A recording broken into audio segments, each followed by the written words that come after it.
مسكنه وباءوا بغضب من الله ذلك بأنهم كانوا يكفرون بآيات الله ويقتلون النبيين بغير الحق ذلك بما عصوا وكانوا يعتدون. وقال النبي صلى الله عليه وسلم المسلم أخو المسلم أو كما قال عليه الصلاة والسلام إن الله وملائكته يصلون على النبي يا أيها الذين آمنوا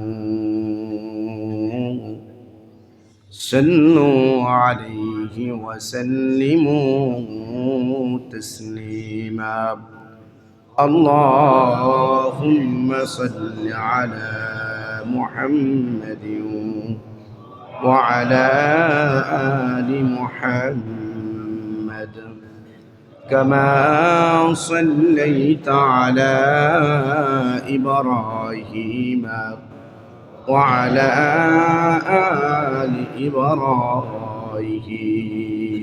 إبراهيم إنك حميد مجيد اللهم بارك على محمد وعلى آل محمد كما باركت على إبراهيم وعلى آل إبراهيم إنك حميد مجيد سبحانك لا علم لنا إلا ما علمتنا إنك أنت العليم الحكيم डर नहीं कुछ गम नहीं जब रहमत रहमान है डर नहीं कुछ गम नहीं जब रहमत रहमान है सारे दुनिया हो मुखालिफ कुछ नहीं नुकसान है सारी दुनिया हो मुखालिफ कुछ नहीं नुकसान है इस्लाम की गम खार है दिलदार सहाबा इस्लाम की गम खार है दिलदार सहाबा कौनान में उम्मत की है सरदार सहाबा कौनान में उम्मत की है सरदार सहाबा इस्लाम के गुलशन को दिया खून का पानी इस्लाम के गुलशन को दिया खून का पानी ज़मीं और फलक ने नहीं देखा ये नज़रा ज़मीं और फलक ने नहीं देखा ये नज़रा मोहतरम हाज़रीन মহান আল্লাহ পাকের দরবারে কালিমাত শুকর যে আল্লাহ আমাকে আপনাকে কঠিন এক পরিস্থিতির হালাত দিয়ে এমন এক অবস্থায় জুমার নামাজ আদায় করার লক্ষ্যে আমরা একত্রিত হয়েছি। পৃথিবীর বুকে মুসলিম একটি জাতি, যেই দেশের প্রত্যেকটা নারী আর পুরুষ, প্রত্যেকটা পাথর ইট পাটকেল পর্যন্ত পৃথিবীর কোটি কোটি মুসলমান জাতির সামনে হাহাকার করছে বাঁচার লক্ষ্যে। আমরা এমন এক সময় অতিবাহিত করে জুমার নামাজ আদায় করার লক্ষ্যে আল্লাহর পবিত্র করে এসেছি। সেই ফিলিস্তিন গাজা এলাকায় এই পৃথিবীর শ্রেষ্ঠ সন্ত্রাস ইহুদিরা যেই পরিমাণ জুলুম নির্যাতন করেছে, গাজায় একটি ভবন, একটি দেয়াল, একটি বিল্ডিং, একটি ভবন পর্যন্ত বাকি নেই। বোমা মেরে মেরে যেই স্থাপনাগুলো উড়িয়ে দিয়েছে, এখন বোম মারার পরে কিছু উড়বে, কিছু ধ্বংস হবে, এমন আর একটি বস্তু বাকি নেই। যেহেতু বোম্বিং করার পরে আর কিছু বাষ্ট হচ্ছে না, ইট পাটকেল বিল্ডিং ধসে পড়ছে না, তার পরিবর্তে এখন মুসলিম এই জাতির নবজাতক শিশু আর মানুষ আর নারী পুরুষের দেহ টুকরা টুকরা হয়ে আকাশে বাষ্ট হয়ে ঘুরে বেড়াচ্ছে। আমরা এমন এক পরিস্থিতির মধ্যে দিয়ে 200 কোটি মুসলমান জুমার নামাজ আদায় করার লক্ষ্যে আল্লাহর পবিত্র করে জমা হয়েছে। এই কাজগুলো যারা করে, এদের সবচেয়ে ধর্মীয় পরিচয় হলো এরা ইহুদি। ইহুদি কারা? এই পৃথিবীর সবচেয়ে অভিশপ্ত একটা জাতির নাম হলো ইহুদি। একবার চির অভিশপ্ত, যাদেরকে আল্লাহ অভিশাপ দিয়েছেন।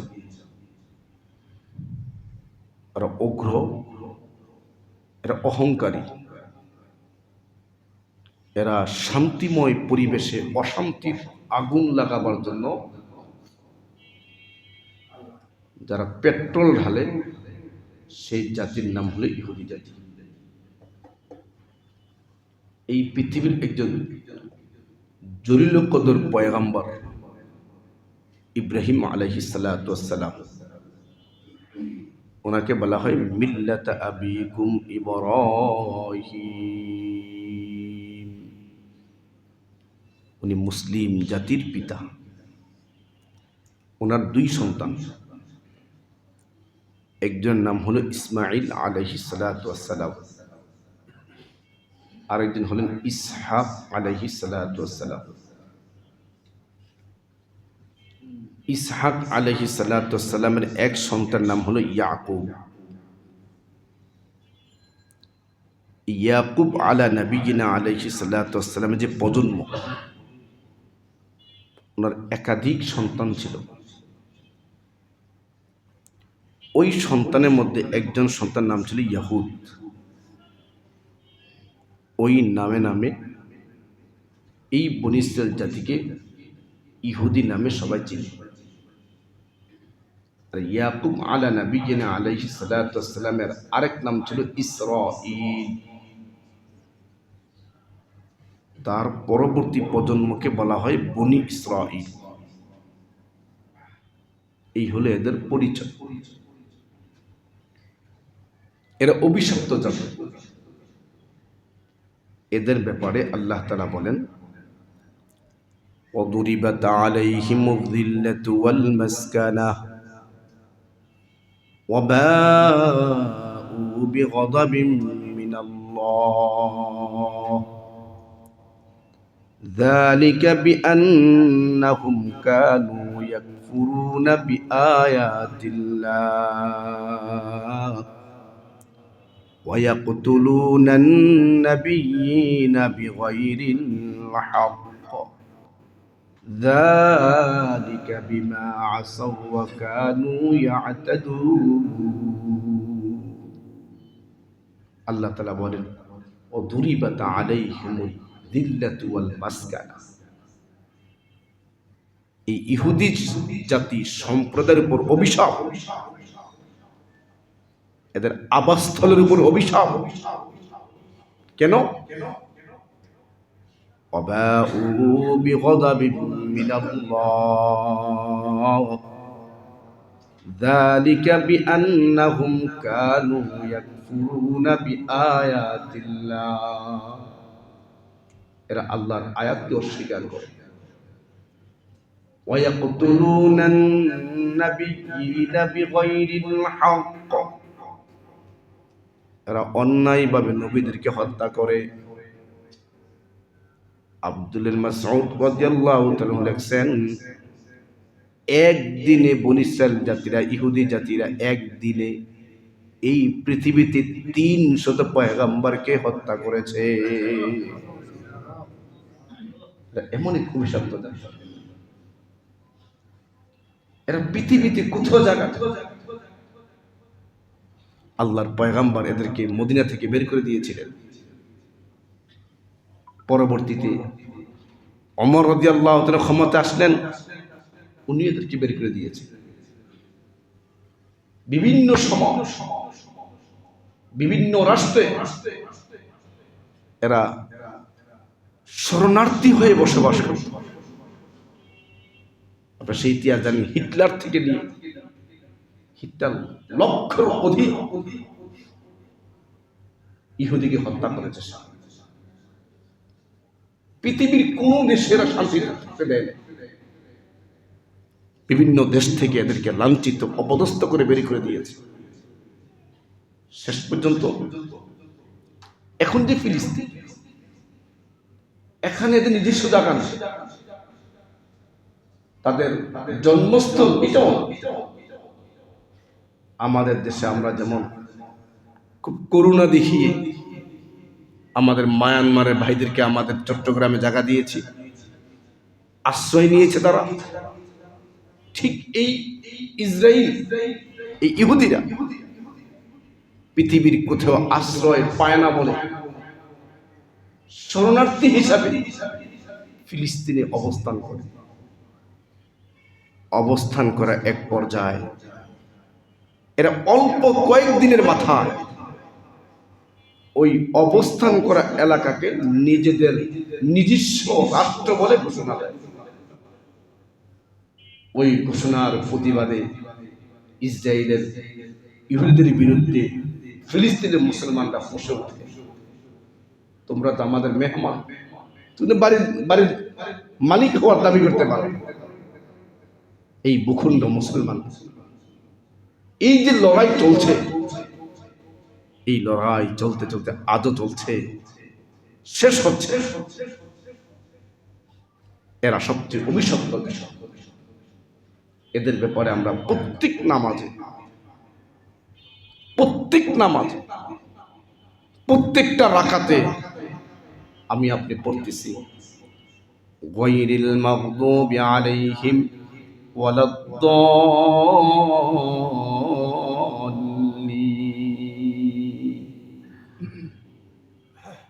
গায়রিল মাগদুবি আলাইহিম ওয়ালাদ-দাল্লিন।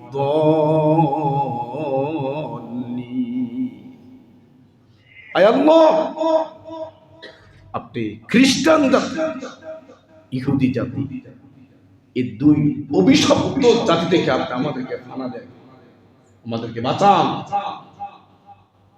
এরা এই পরিমাণ অভিশপ্ত, এরা পৃথিবীর কোথাও স্থান নয়। এখনো যে ইসরায়েল আছে, আমেরিকার ছত্রছায়া আছে, আমেরিকা যে 1 ঘন্টার জন্য চোখ সরায় নেয়, এরা ইসরায়েলে থাকতে পারবে না। আল্লাহ যে বলছেন দিল্লাতু ওয়াল মাসকানা, যারা অন্যের দ্বারস্থ হয়ে থাকে, গরজামাই থাকে, সে যত বড় সুপুরুষ হোক সমাজে সে কাপুরুষ, পুরুষ না। কিন্তু এই গোটা কয়েকটা ইহুদি আর সারা দুনিয়াতে, বিশেষ করে গাজা এই এলাকাকে তছনছ করে দিয়েছে। বাইতুল মাকদাসকে নামাজের সময়, ইফতারির সময়, সেহরির সময়, এমনকি তারাবি চলতেছে, বিভিন্ন ইবাদতের সুযোগ মতে নিরীহ নিরস্ত্র মুসলমানদেরকে নির্মম ভাবে বাইতুল আকদাস পবিত্র ভূমিতে, মসজিদে বোম্বিং করে, গুলি করে, পাখির মতো মুসলমানকে হত্যা করতেছে। এই গাজা, এই ইহুদি, এই ইহুদির বড় বড় চক্রান্ত বা অভিশপ্ত। এরা হলো হযরতে মূসা আলা নবিয়িনা আলাইহিস সালাতু ওয়াস সালাম উম্মত। এরা তাদের নিজ নবীকে শান্তি দেয় না। হযরতে মূসা আলা নবিয়িনা আলাইহিস সালাতু ওয়াস সালাম মিশরে দিন প্রচারে কাজ করলেন। ফেরাউন জুলুম নির্যাতন করতেছে। এই জুলুম নির্যাতন থেকে বাঁচার জন্য হযরতে মূসা আলা নবিয়িনা আলাইহিস সালাম তার স্বজাতি এই ইহুদি যারা, এদেরকে নিয়ে নিজ এলাকা ছেড়ে জালেমের জুলুম থেকে বাঁচানোর জন্য উনি যখন মিশর ছেড়ে অন্যত্র চলে যাবেন, ওনার সাথী সঙ্গী নিয়ে রওনা হলেন।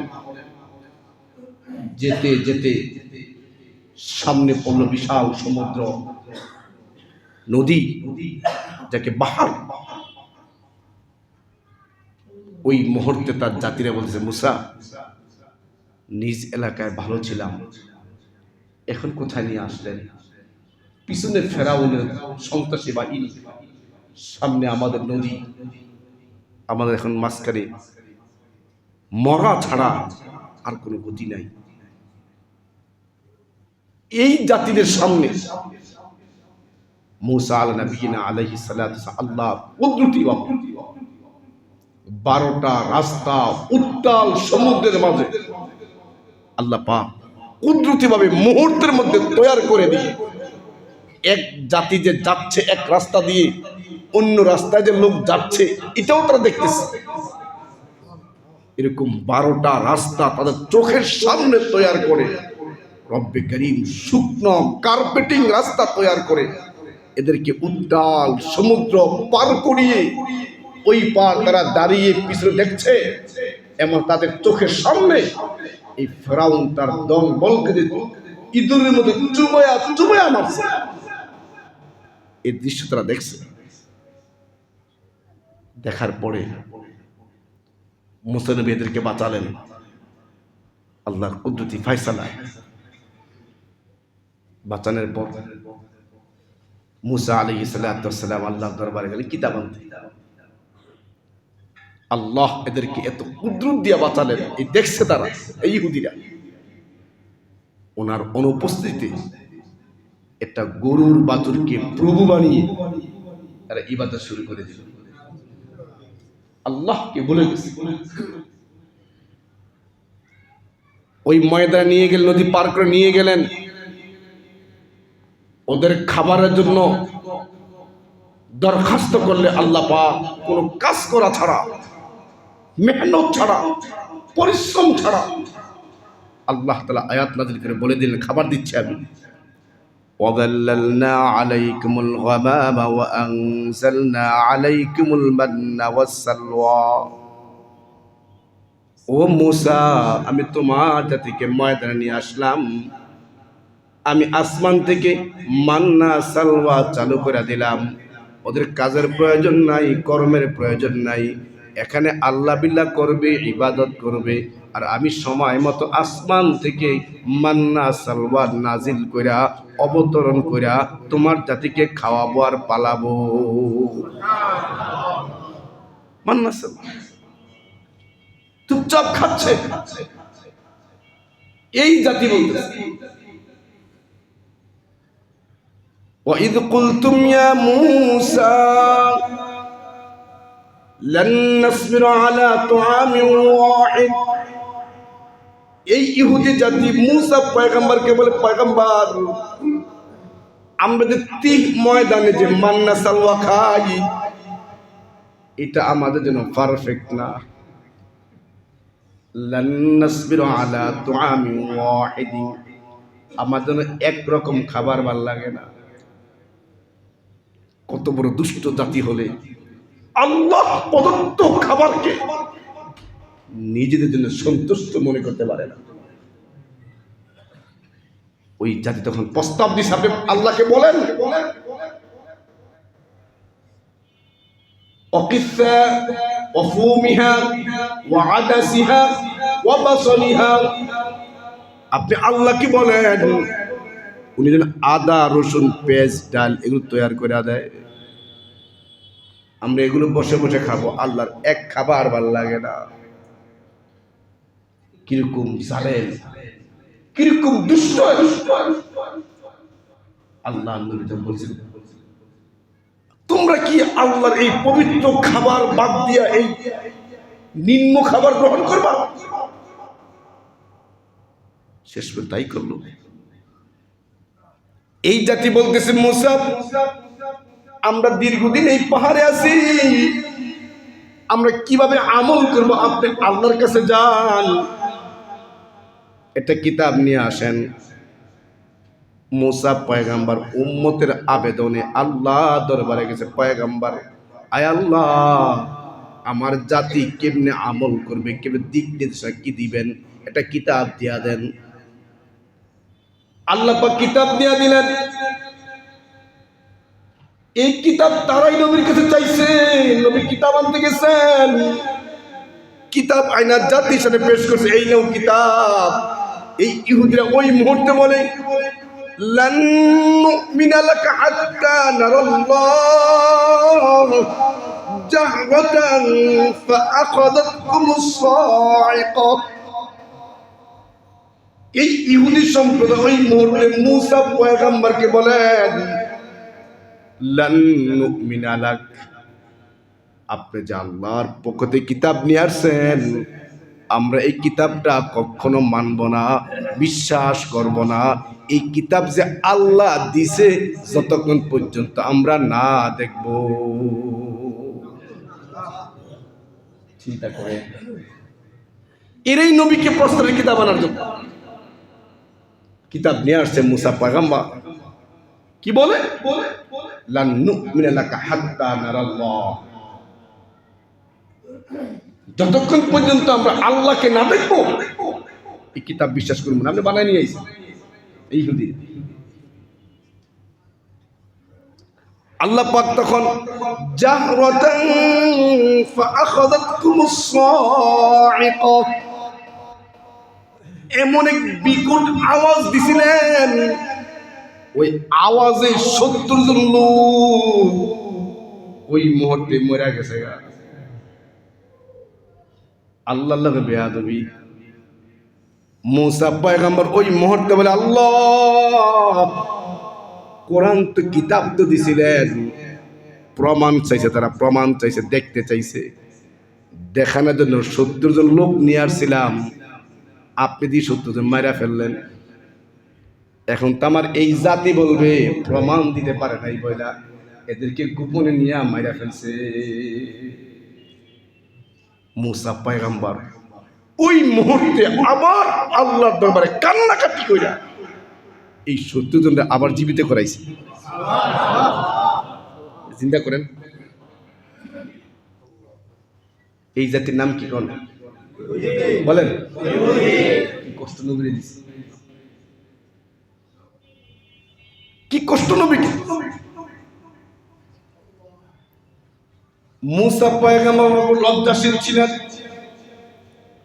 বড় বড় হায়াওয়ালা ছিলেন, যার তার সামনে নিজের দেহকে খুলতেন না। কিন্তু ইহুদি জাতিরা যার তার সামনে প্রকাশ করা উলঙ্গ হয়ে হয়ে চলাফেরা করত, যার তার সামনে গোসল করত।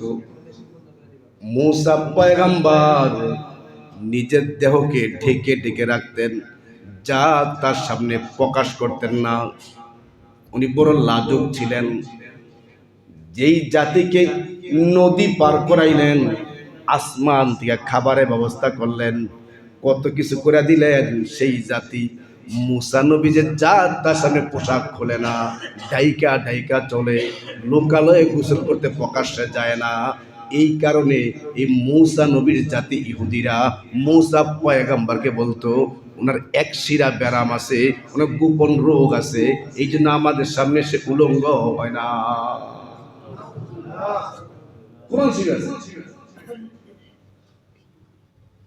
কিরকম কষ্ট অন্তরে তার জাতি বলে তার নবীর এক শিরা ব্যারাম, গোপন রোগ। যদি গোপন রোগ না হয় তো মূসা পোশাক খুলে না। মূসা আমাদের সামনে পোশাক খুলে না, বারবার তারা বলতো এটা।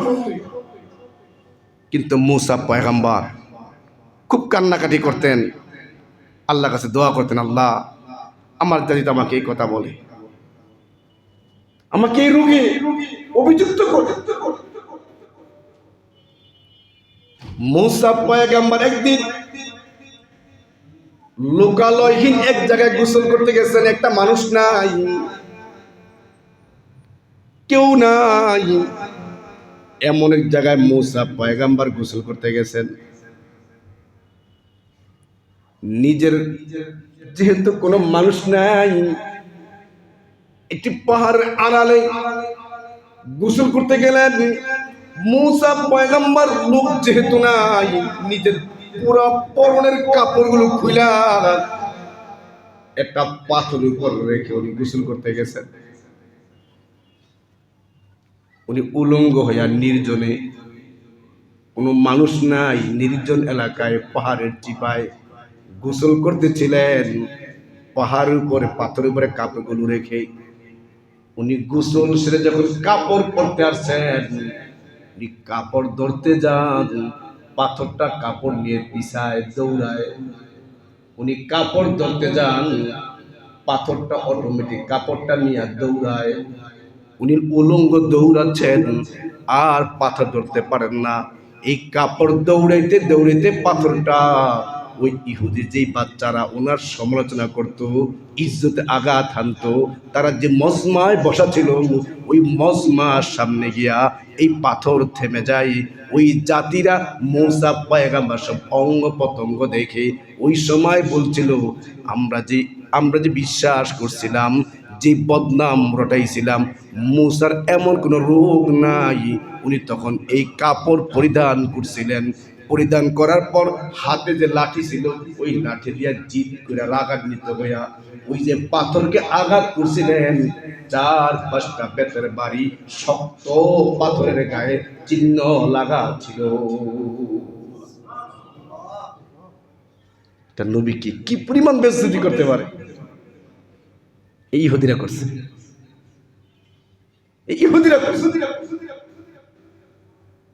গরুর বাছুর থেকে শুরু করে নিয়ে বিভিন্ন ভাবে আল্লাহ নবীকে এরকম কষ্ট দিত। এই ইহুদিরা সাপ্তাহিক ইবাদত করে, শনিবার ইবাদত করে, খ্রিস্টানরা সোমবার ইবাদত করে। তো আল্লাহর বিধান ছিল, তোমরা যেহেতু শনিবারে ইবাদত করবা, এই শনিবারে দুনিয়ার কাজ বাজ বন্ধ, বাস কাজ করবা না, ইবাদত, সাপ্তাহিক ইবাদত। এই সাপ্তাহিক ইবাদতের দিন দেখা যেত নদীর তীর ঘেঁষা যে মানুষ ইহুদিরা বাস করত, এরা দেখতো সপ্তাহে অন্যান্য দিন নদীর তীরে এত মাছ সমাগম ঘটে না, শনিবার আসলে যে পরিমাণ মাছ কাছে আসে, পানিতে ভাসে মাছ, নদীর তীরে মাছ হাত দিয়ে ধরা যায়। অত রবিবারে মাছ থাকে না, মঙ্গলবারে মাছ থাকে না, সব চলতেছে চলে যায়। শনিবার হইলে মাছ কিলবিল কিলবিল করে। তা আল্লাহর নিষেধ, মাছ শনিবার মাছ ধরা যাইব না। তার এই পরিমাণ দুষ্ট। ওরা শুক্রবার কি জালকে এমন ভাবে ব্যবহার করতো যে রাতে সব মাছ দুইটা নদীর তীরে আইসা করবো শনিবারে দুইটা। শনিবার পার হইয়া যখন রাত আসবে অটোমেটিক গিয়া জালটাকে পিছনে আটকাই দিত। ইহুদিকে বুদ্ধি। আল্লাহ পাক বলেন আমি তীরা করি নাই। এই চালাকি, এরা আল্লাহর হুকুমকে লঙ্ঘন করছে। ওই যে নদী পার করে মান্না সালোয়া যেই এলাকায় খাওয়াইছে এদেরকে তিক ময়দান, কোন তাবু নাই, সামিয়ানা নাই, কিচ্ছু নাই, কেমনে থাকবে হাজার হাজার জনগণ। আল্লাহ পাক তখন ওয়াদাল্লালনা আলাইকুমুল গামাম, আল্লাহ তাআলা বলেন তিহ ময়দানে কেমনে থাকবা, তাবু নাই। আমি আল্লাহ এই তিহ ময়দানে থাকার জন্য আমি এই ইহুদি জাতির জন্য আকাশে মেঘমালা দিয়া আমি তাবু বানায়া দিলাম। তিহ ময়দানে হাজার হাজার মানুষ, একটা পানির কল সম্ভব না। এই ইহুদি সম্প্রদায় মুসা নবীকুল পয়গম্বর, আমরা এতগুলো মানুষ, আমাদের পানি ব্যবস্থা করে দেন। সেখানে কল গাড়বে এমন সুযোগ ছিল না। আল্লাহ পাক মুহূর্তের মধ্যে আয়াত নাযিল করে বলে ওয়া ইদিস্তাসকা মুসা লিকাওমিহি ফাকুলনা দ্রিব বিআসাকাল হাজার ফানফাজারাত মিনহু ইসনাতা আশরাতা আইনা। আল্লাহ তাআলা বলেন ও পয়গম্বর কল গাড়তে হবে না, সামাসেল বসাইতে হবে না। এই যে পাথরটা আছে আপনি পাথরের মধ্যে আঘাত করেন, একটা মৃত পাথরে আঘাত করতে দেরি 12টা পানির নহর, 12টা পানির কল আল্লাহ পাক কুদরতি ভাবে তৈরি করতে দেরি করেন না। পাথরে আঘাত করছে বাস 12 দিকে 12টা নহর বের করে আল্লাহ কয় এই পানি দিলাম, মেঘমালা ছায়া দিলাম, মান্না সালবা দিলাম, এত কিছু দিলাম। দেওয়ার পরে বলছি কি এই যে সামনে পাশের দেশ আছে প্রবেশ করো, ওরা যায় নাই, আল্লাহর হুকুম মানে নাই। আল্লাহ বলছেন নবীর মাধ্যমে আপনি এই জাতিকে এখানে না থাইকা এই পাশের দেশটা ঢুকেন, একটু যুদ্ধ হবে, আপনি টিকবেন, জিতবেন আপনি। এই ইহুদিরা বলে মুসা আপনি আপনার খোদা আপনার ভাইয়ে যান, আমরা এটি নাই। ভাই মাফ করে দিয়েন, বর্তমান সমাজের হাজারো মুসল্লি আছে, মুসলমান আছে, হুজুর মিছিল টিছিল আপনারা করেন গা, দোয়া আপনারা করেন গা, এই ফিলিস্তিন মুসলমান মারতেছে আপনারা শিখলাম, এটা আমারও কাম না। এই কথাই ইহুদিরা বলছে মুসা আপনি যান, হাহুনা কাঈদুন, আমরা এখানে বসে রইলাম, আপনি যান। এই যে এত বড় অপরাধ, আল্লাহর হুকুম মানে নাই। আল্লাহ পাক এরপরে বলছেন এদেরকে বলেন ক্ষমা চাইতে বলেন, হিত্তাতুন নাগফির লাকুম খাতায়াকুম। এরা যে এত বড় অপরাধ করছে, আল্লাহ বলে মুসা আপনি আপনার জাতিকে বলেন হিত্তাতুন নাগফির লাকুম খাতায়াকুম, এদেরকে মাফ চাইতে কোন আমি মাফ করে দেব। মুসা পয়গম্বর ইহুদি জাতিকে কয় এই তুমি আল্লাহকে মাফ চাও, আর এই শব্দটাকে এমন ব্যঙ্গ করছে, হিত্তাতুন নাগফির লাকুমকে এত ব্যঙ্গ করছে ওরা আল্লাহর এই শব্দটাকে বলবে হিনতাতুন। আল্লাহর ক্ষমাসূচক শব্দটাকে ব্যঙ্গ করে বলতো হিনতাতুন। ইহুদিরা এত জালেম, এত বড় মানে মানবতার শত্রু ইহুদি। পদে পদে নবীদেরকে কষ্ট করছে। শুধু কষ্ট না, হযরতে ইয়াহইয়া আলাইহিস সালাতু ওয়াস সালাম, হযরতে জাকারিয়া আলাইহিস সালাতু ওয়াস সালামকে নির্মম পৈশাচিক আচরণ দেখায়া দুই পয়গম্বর ইয়াহইয়া আলাইহিস সালাম আর জাকারিয়া আলাইহিস সালামকে নির্মম ভাবে ইহুদিরা হত্যা করেছে। এই ইহুদিকে যারা মদত দেয় এখন বর্তমান বিশ্বে খ্রিস্টান, আমেরিকা খ্রিস্টান, এই ইহুদিরা খ্রিস্টান নবী ঈসাকে, বর্তমান যে খ্রিস্টান রাষ্ট্ররা ইহুদিদেরকে সাহায্য করে, এই ইহুদিরা খ্রিস্টান নবীর যে ঈসা নবীকে ছাড়ে না।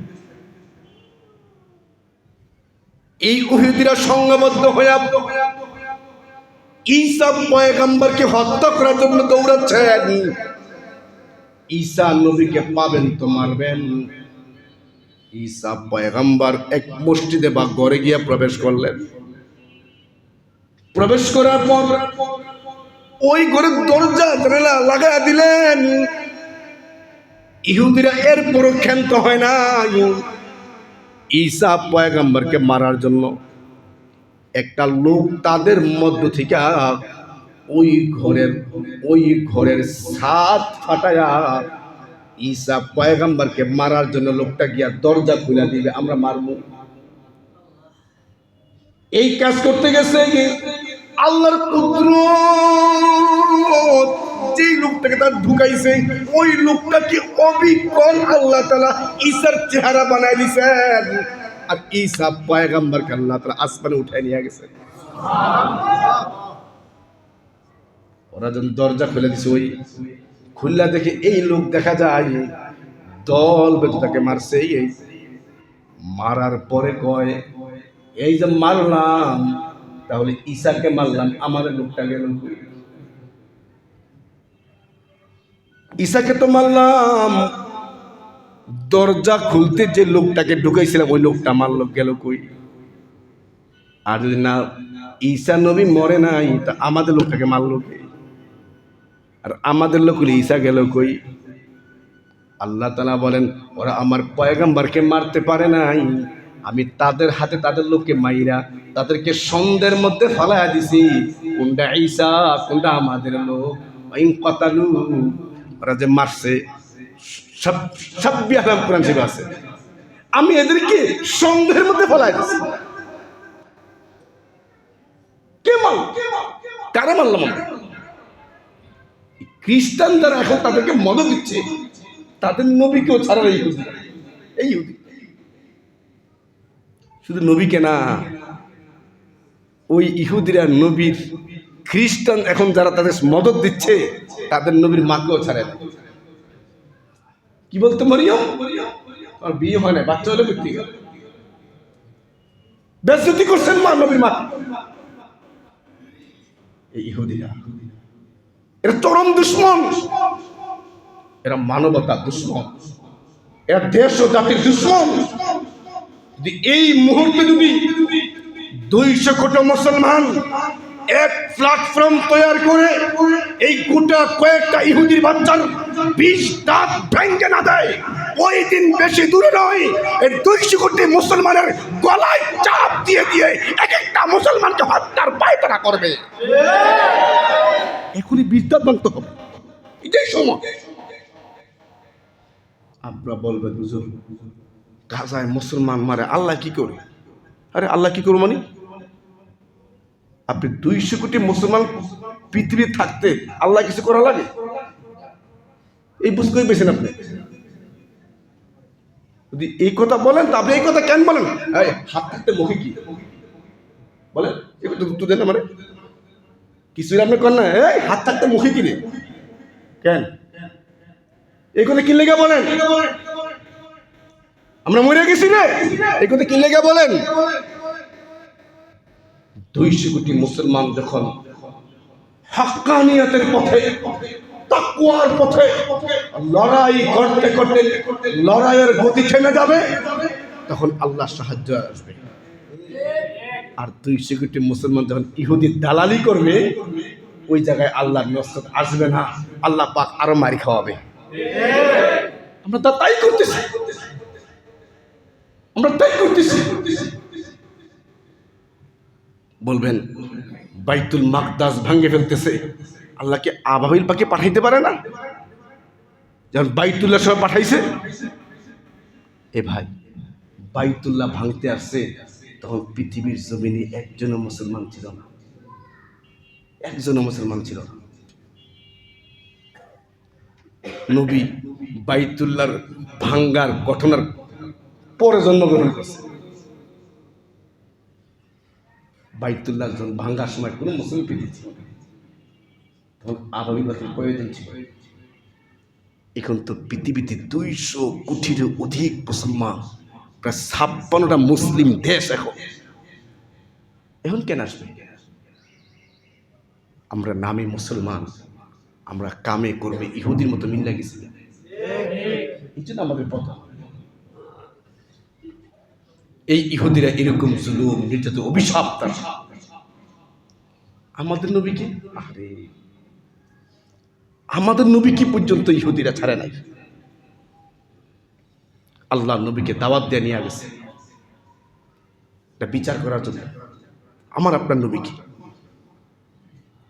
দাওয়াত দিয়ে নিয়ে এমন এক ওয়ালের সাথে বসাইছে, যে ওয়ালের উপরে বিশাল এক ভারী পাথর রেখে এই ইহুদিরা রাসূলকে খুব সম্মান করে ইজ্জত করে নিয়ে একবারে দামি আসনে নিয়ে বসাইছে। এখানে বসেন আপনি, উপরে পাথর, পিছন দিক দিয়ে ধাক্কা মেরে নবীর মাথায় পালাবে, প্রচার হবে পাথর করে নবী মুহাম্মদ মারা গেছে, আমরা কেউ মারিনি। জিবরাইল আমিন এসে বলে, পয়গম্বর আপনি এখানে বসবেন না, উঠে যান। কেন? উপরে এই সমস্যা। আমার আপনার নবীকে মারার এত বড় ষড়যন্ত্র করছে ইহুদি। আল্লাহর নবীকে এক ইহুদি মহিলা খাসির গোশত রান্না করে আল্লাহর পয়গম্বরকে দাওয়াত দিয়েছেন। আল্লাহর পয়গম্বর একটা গোশত মুখেও দিয়া দিয়েছেন। 2 রকম রাওয়ায়াত, ওই মুহূর্তে গোশতের টুকরা কথা বলতেছে, পয়গম্বর আপনি আমাকে গিলবেন না, আপনি আমাকে খাবেন না। আরেক রাওয়ায়াত আছে, জিবরিল আমিন আইসা বলে, পয়গম্বর আপনি গোশতগুলো খাবেন না, এর মধ্যে বিষ মিশানো। ইহুদিরা আল্লাহর পয়গম্বর যেদিন মারা যান, ওই দিন বলে আয়েশা, ওই ইহুদি মহিলা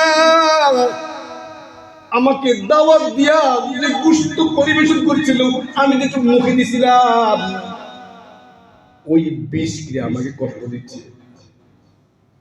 কিরম মারাত্মক বিষাক্ত বিষ আমার আপনার নবীকে পান করাইতে মারার জন্য ইহুদিরা করছে। আমরা তাদের পোশাককে পছন্দ করি, তাদের লেবাসকে পছন্দ করি, তাদের রীতিনীতি পছন্দ করি, তাদের মাল প্রোডাক্টে মহাব্বত করি, তাদের দেশে খেলোয়াড়দেরকে মহাব্বত করি, অথচ তারা আমাদের মানবতার দুশ্মন, আমার নবীর দুশ্মন, ইসলামের দুশ্মন। দুশ্মনের শুধু কি তাই? আমার আপনার নবীকে মারার জন্য এক ইহুদি তার মেয়ের চুল নিয়া আল্লাহর নবী যে মাথা চাইতেন, ওই চিরুনির চুল মাধ্যম বানায়া আমার আপনার নবীকে বান মারছিলেন, জাদু করছিলেন। চুলের মধ্যে সুই সুই ঢুকাইয়া এক একটা গিট্টুর মধ্যে 11টা গিট্টু দিছেন, 11টা সুই ঢুকাইছেন। এরকম বান মারা মারা, জাদু মারা মারা, যেই কুয়ায় কোনদিন মানুষ যায় না, কেউ যায় না, পরিতিক্ত কুয়ার তল দেশে পাথরে চাপা দিয়ে রাখছে। আল্লাহর পয়গম্বর ওই জাদু ক্রিয়ার কারণে 6 মাস কষ্ট ভোগ করছেন। মুহূর্তের মধ্যে কথা হারায় ফেলেন, মুহূর্তের মধ্যে ভাষা চেঞ্জ হয়ে যায়।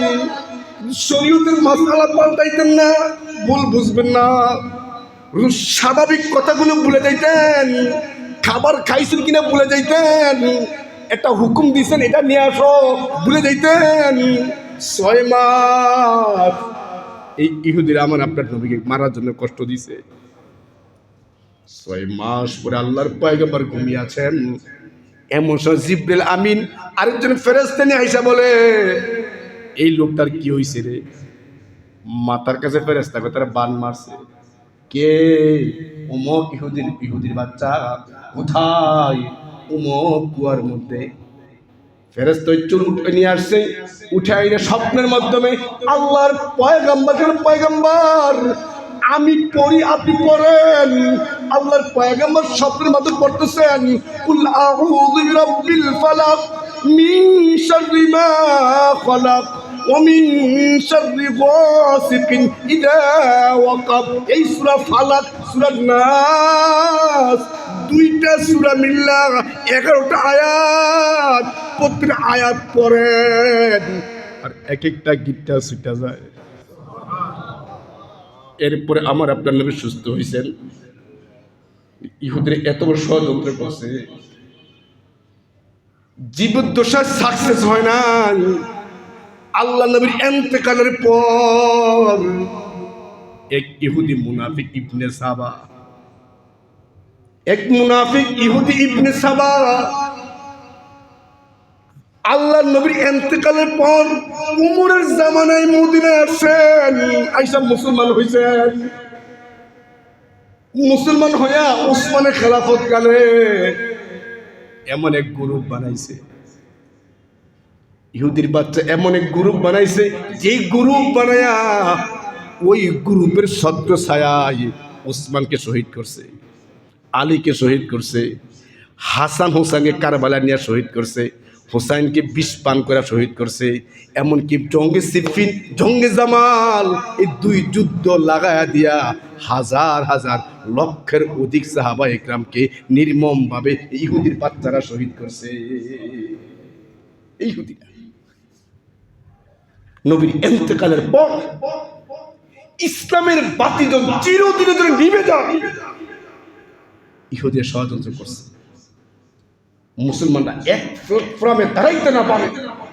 আমাদের মধ্যে মতের ভিন্নতা, টুপির ভিন্নতা, পোশাকের ভিন্নতা, একজন খাড়াইয়া, একজন বৈশা, একজন লম্বা টুপি, একজন চক্কা টুপি, এই নবীর নূর আর মাটি হাজারো আবেগী মাসআলা এই জাতির সামনে উপস্থাপন করা এই মুসলিম উম্মাহ এক প্ল্যাটফর্মে এক আকীদায় ছিল। এক আকীদার মুসলমানকে ভাগ ভাগ করে হাজার ভাগ করে ফেলছে ইহুদিরা। ইহুদিরা করছে। হে আহলে হাদিস বলেন, এই সুন্নি বলেন, আরে আমাকে 3 সুন্নি গেছে ফিলিস্তিন, ইসরায়েল গেছে। আস্তাগফিরুল্লাহ।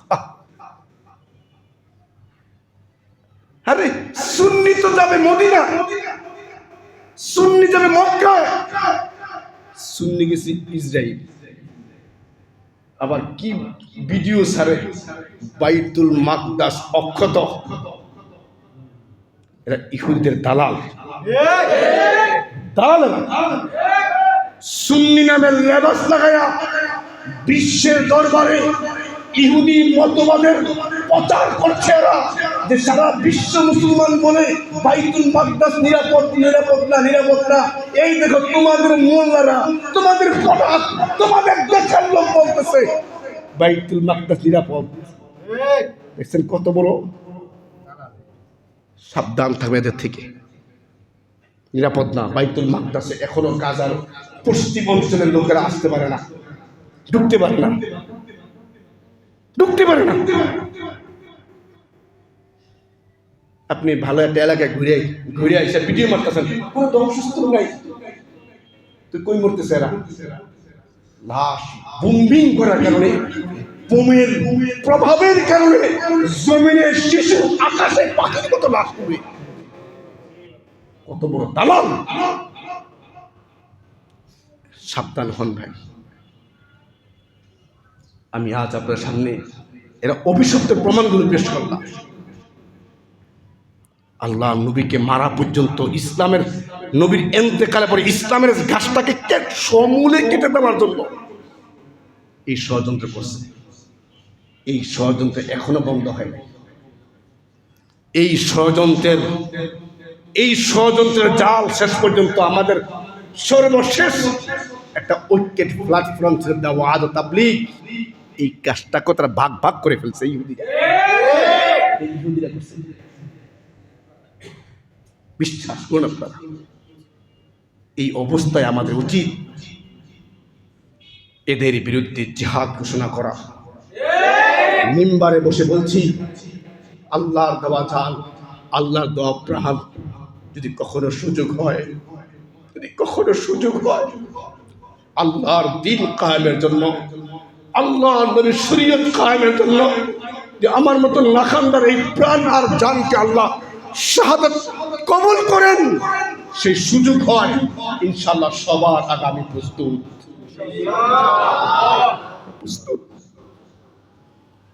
হাসরের মাঠে যদি একটা ফিলিস্তিন বাচ্চা দাঁড়ায় যায়, আল্লাহ আমার তো মার কোলে ঘুমানোর সব ছিল, আমার তো বাবার কোলে ঘুমানোর সুযোগ ছিল, 200 কোটি মুসলমান ভাই থাকতে আমি কেন ঘুমাইতে পারলাম না? এই জবাবটা আমি তোমার কাছে চাই। আমাদের কারো কোনো জবাব চলবে না, কারো কোনো জবাব চলবে না ভাই। এটা আসুন আমরা তাদের বিরুদ্ধে প্রতিরোধ করে তুলব ইনশাআল্লাহ। কেমনি তুলব? যাবার তো সুযোগ নেই, একটা সুযোগ আছে। আমরা যদি এদের অ্যাকাউন্ট, এদের বিকাশ, এটা বিকাশ অ্যাকাউন্ট আছে, এদের বিকাশ অ্যাকাউন্ট আছে, আমার টাকা দিয়ে, আমার ঘাম ধরা টাকা দিয়ে, ওই টাকা লভ্যাংশ নিয়ে আমার বুকের দিকে দামি দামি মারাত্মক পর্যায়ের অস্ত্র আমার বুককে ঝাঁঝরা করছে, আমার টাকা দিয়ে, আমার টাকা দিয়ে। ভাই আপনারা বলো হুজুর, আমার আত্মমর্যাদা, ভাইয়ে কথা কাটাকাটি হলে ভাই যেই পথ দেওয়া যায় আরেক ভাই ওই পথ দেওয়া যায় না। আমাদের সমাজ এমন হয়ে গেছে, কোন এলাকায় এমনও দেখি 2 কথা তর্ক হয়েছে, ওই জমিদার তার মসজিদ যায় না, আলাদা মসজিদ বানায়, বলে আমি মরে গেছি রে, আমার বেজ্জতি করবি। এত মানে আপনার লাগে যে নাজায়েজ কাজ, ভাই 2 কথা হতেই পারে, একজন আরেকজন ছায়া দেখবার পারে না। কিন্তু আজ আমার মুসলমান ভাইদেরকে দুশ্মনরা পাখির মতো গুলি করে মারতেছে, আর আমি তাদের পণ্য ক্রয় করে ওই টাকা তাদের বিকাশে পাঠাচ্ছি। আমার আপনার লজ্জা থাকা উচিত ছিল। এই জন্য আমি আমার দায়িত্ব বোধ থেকে বলছি, আমার এই মহল্লাবাসীকে, মহল্লার জিম্মাদার যারা, কর্ণধার যারা, সচেতন যারা, আমি আপনাদের হাতে পায়ে ধরে বলি, আমাদের যুদ্ধে যাওয়ার সুযোগ নাই, যে আরেকটা যুদ্ধের দরজা খোলা আছে। যদি আমরা মুসলমান হিসাবে আমার ভাইকে গুলি করতেছে, আমার বোনকে গুলি করতেছে, আমার বাবাকে গুলি করতেছে, নামাজ হালাতে গুলি করতেছে, সেহরি হালাতে গুলি করতেছে, তাহাজ্জুদে গুলি করতেছে, গভীর রাতে গুলি করতেছে, ফজরের আগ মুহূর্তে গুলি করতেছে, আমি অস্ত্রের চালান বন্ধ করে দেব, আর্থিক টাকাকে বন্ধ করে দেব। তার জন্য করতে হবে, আমরা মুসলমান এই যুব সমাজ, এই মুসলিম রাষ্ট্র ইহুদির কোনো পণ্য কোনো দোকানে নিজে কিনবো না, বেচবো না ইনশাআল্লাহ। তো আর তো ইনশাআল্লাহ আমি আমার জায়গা থেকে জাগ্রত করালাম, বাকিটা আপনাদের জিম্মেদারি। আমরা যে তাদের পণ্যগুলো কিনা বন্ধ করে দেই, শুধু কোকা কোলা নাম শুনে এদের না, আরো আছে। আমাদের যুবকরা কত টাকা খেলা কাটায় দাও তোমরা, হারাম খেলায় কত টাকা তোমরা চান্দা উঠে ব্যয় করো। যখন বিশ্বকাপ খেলা আছে, রাস্তার মোড় বন্ধ করে প্রজেক্টর ভাড়া আইনে টাকা জোগাড় করতে পারো। আর আমার মুসলমান ভাইদেরকে যে নরবিচার সন্ত্রাসী ইহুদিরা আমার টাকা দিয়ে আমার ভাইয়ের বুকে গুলি ঠেকায়, 10টা টাকা বের হয় না, ওই টাকা দিয়ে তাদের পণ্যের ছবিগুলো আমরা এর লিফলেট বানায়া বানায়া পুরা দেশ ছড়াইয়া যাই। কি বলেন আপনারা? ওরা যাবে তো ইনশাআল্লাহ। আমরা এলাকায় নামেন যুবক ভাইরা, যে ভাই বুঝান তাদেরকে, ভাই আমরা এদের পণ্য বিক্রি করবো, কয়েকটা গাড়ি ঢুকলে থামায় দেন, যে নাম নামাইবে না, এই মাল এখানে নামাইবে না, মালগুলো নিয়ে যাও। 1-2টা গাড়ি ফিরে দেন, এরকম মালগুলো আমরা বের করে দেন। দোকানদাররা, আমি আপনার ক্ষতি করতে চাই না, আপনি এই মালিককে ফিরিয়ে দেন, ডিলারকে ফিরিয়ে দেন, যে মাল চলছে না, টাকা দিয়ে দাও। 5-10টা কাজ করেন, দেখবেন ইনশাআল্লাহ সারা বাংলাদেশে সারা দুনিয়ায় আওয়াজ চলছে। আমরা সে আওয়াজটা তুলতে পারি ইনশাআল্লাহ। অচিরেই ইহুদি ওয়ালাদের আর্থিক চাকা লাল বাতি জ্বললে আর অস্ত্র কিনতেও পারবে না, আমার ভাইয়ের বুকে গুলি ঠেকাইতেও পারবে না ইনশাআল্লাহ। পারবো তো ইনশাআল্লাহ? আমাদের এলাকায় করা যাবে তো ইনশাআল্লাহ? আমার কাছে অনেক সব পুরো পণ্যের লিস্টই আছে, এবং ছবি সহ নাম সহ বাংলায়। এদেরকে আমরা পরিহার করি। আমার দোকানদার ভাইয়েরা, ভাই আপনি তো মুসলমান, আপনি ব্যবসা করেন বুঝি, আপনি মালকে ফিরে যেতে পারেন, এই মাল চলে না, নিয়ে যান, ডিলার সব নিয়ে যান, করি আমরা। এদের বিকল্প অনেক মাল আছে, এদের পণ্য ছাড়া চলে না, এদের পণ্য ছাড়াও আরো অনেক মাল আছে। সারা বাংলাদেশের সবচেয়ে উল্লেখযোগ্য এই গাজার মুসলমানদের নিধনের জন্য যে ইহুদি সন্ত্রাসীরা যে পৈশাচিক নির্যাতন চালাইছে, এদের প্রতিবাদে আগামীকাল শনিবার মার্চ পর গাজা, মার্চ পর বলেন সারা বাংলাদেশে এই প্রথম, আমাদের বাংলার ইতিহাসে প্রথম সর্বদলের, সর্বমতের, সর্বস্তরের ওলামায়ে কেরাম এক প্ল্যাটফর্মে মার্চ পর গাজার ডাক দিয়েছেন। এটা হবে বাংলার ইতিহাসে সর্ববৃহৎ গণজমাত, ঠিক না বেটি? যাবেন তো ইনশাআল্লাহ? নিজ বুদ্ধিকে যাবেন তো ইনশাআল্লাহ? কারা কারা তো এর হাত তুলে মালিককে দেখায় ইনশাআল্লাহ? থাকবো তো ইনশাআল্লাহ? অনেকে ভাববেন এগুলো আমাদের কাজ না, আমরা বুড়ো হয়ে গেছি গা। গাজার খবর নিয়ে দেখেন, আমরা যাবো ইনশাআল্লাহ। আর আজকে মিছিল আছে, আজকে নুরিয়া থেকে লোহার ব্রিজে মিছিল সমাবেশ হবে। আমরা আওয়াজ তুলে, আরে মুসা যখন ইব্রাহিম পয়গম্বরকে যখন আগুনে ফালায়, কোনো জায়গায় আছে কবুতর, কোনো জায়গায় আছে চড়ুই। একটা কবুতরের মুখে কতটুকু পানি আছে, চড়ুই পাখির মুখে কতটুকু পানি আছে। তার এই ক্ষুদ্র মুখ দিয়ে 40 দিন যে আগুনকে জ্বালায়া উত্তপ্ত করে আগুনের শহর বানাইছে, বিশাল আগুনের কুণ্ডুলি। এই কুণ্ডুলির মধ্যে চড়ুই মুখের পানি কি হয় বলেন? সেই চড়ুই কুণ্ডুলির মধ্যে পানি ডালে 1 ফোঁটা। তন্য পাখিরা জিগায়, কবুতর ব্যাপার তো হেরো জিগায়, তোর মুখের পানি কি আগুনে? ওই পাখি বলে আমিও জানি আমার পানিতে কিচ্ছু হবে না,